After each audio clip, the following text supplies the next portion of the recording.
Hello friends, welcome to the another day of my life. তো আজকে আমার উঠতেই বেজে গেছিলো 12টা। তো 12টার সময় উঠে এখানে আমি খাচ্ছি চা আর সাথে বিস্কিট আর ঝুড়ি ভাজা। তো তারপরে আমি চলে গেছিলাম স্নান টান করে পড়াতে। আর এখানে আমার স্টুডেন্ট দেখো দুষ্টামি করেই যাচ্ছে, পড়া তো করছে না। টাকা এদিকে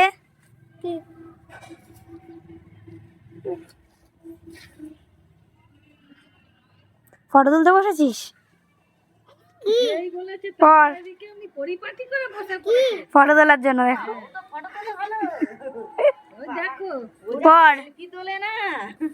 পর যাই হোক, তো এদিকে পড়ছে আর এদিকে ওর মা আমাকে দিয়ে দিয়েছিল ওদেরই গাছের ছোট ছোট কমলা লেবু, যেটা খেয়ে আমার রিয়াকশানটা তোমরা একবার দেখো। এটা এতটাই টক ছিল যে মানে মানে আমি মুখে বলে বোঝাতে পারবো না, এতটাই টক ছিল।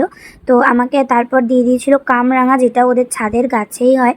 আর এটা ঠিক ততটাই মিষ্টি ছিল, তোমার খেয়ে এত ভালো লেগেছে।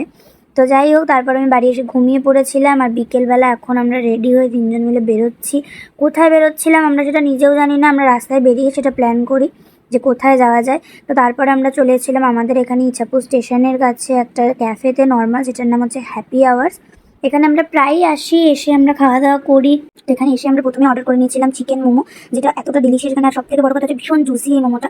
তারপরেই আমরা এখানে অর্ডার করে নিয়েছিলাম এগ চাউমিন, যেটার কোয়ান্টিটি তোমরা দেখতেই পাচ্ছ, ভীষণ ভালো কোয়ান্টিটি দেয় আর ভীষণই টেস্টি, আর প্রচুর ভেজিস অ্যাড করা থাকে এটার মধ্যে। তারপরে এটা খেয়েও আমাদের মন না ভরায়, আমরা ধোসা অর্ডার করেছিলাম, এত বড় একটা অনিয়ন ধোসা, যেটা আমাদের ওকে ওকে লেগেছে, অতটা ভালো লাগেনি যেটা খেয়ে নেওয়া হয়েছে, কারণ কি টাকা দিয়ে কেনা হয়েছিল। এনিওয়েজ, তো খেয়ে নিয়েছিলাম, বাট ওকে ওকে ছিল, অতটা ভালো ছিল না। তো আজকে দিনটাতে এভাবেই কমপ্লিট করলাম। দেখা হচ্ছে তোমাদের সাথে পরের মিনি ব্লগে। টাটা।